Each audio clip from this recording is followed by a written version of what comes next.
Assalamualaikum warahmatullahi wabarakatuh. My name is Muhammad Hariz bin Arshard, KSD 260-1020.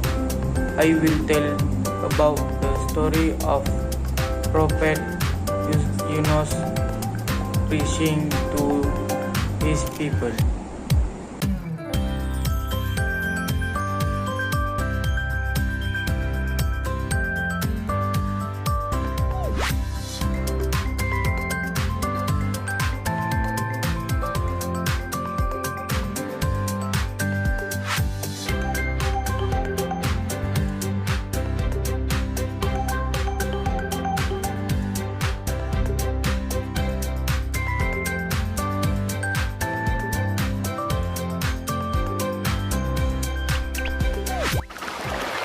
It didn't waste any time and swallowed the prophet in one gulp.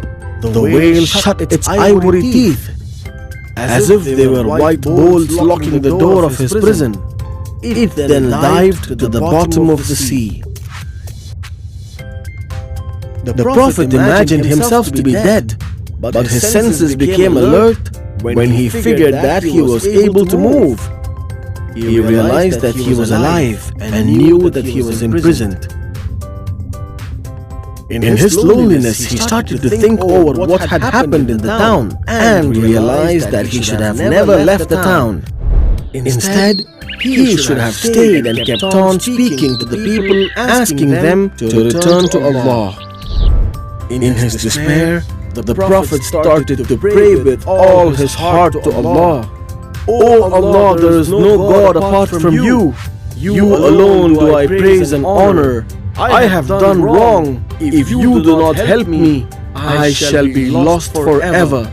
The prophet continued praying to Allah, repeating his prayers.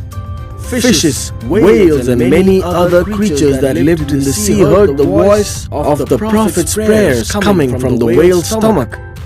All these creatures gathered around the whale and began to praise Allah, each in its own language.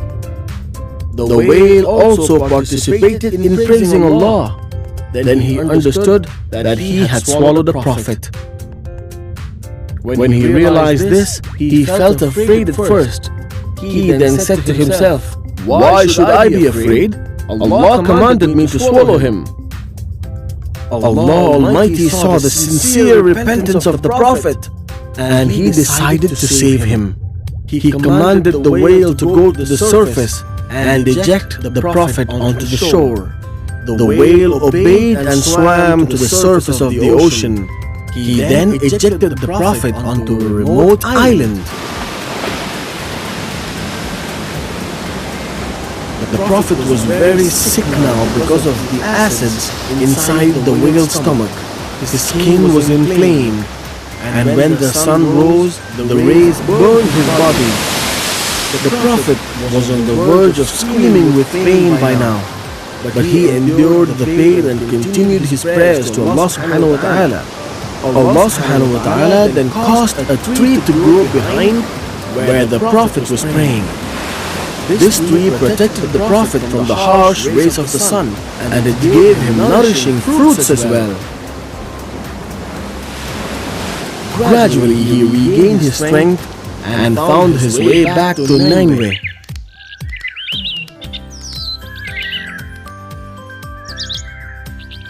He was pleasantly surprised to notice the change that took place. The entire population of Nineveh turned out to welcome him. They informed him that they now worship Allah, the one true God. The Prophet was very happy to hear that, and he lived happily in Nineveh until he died.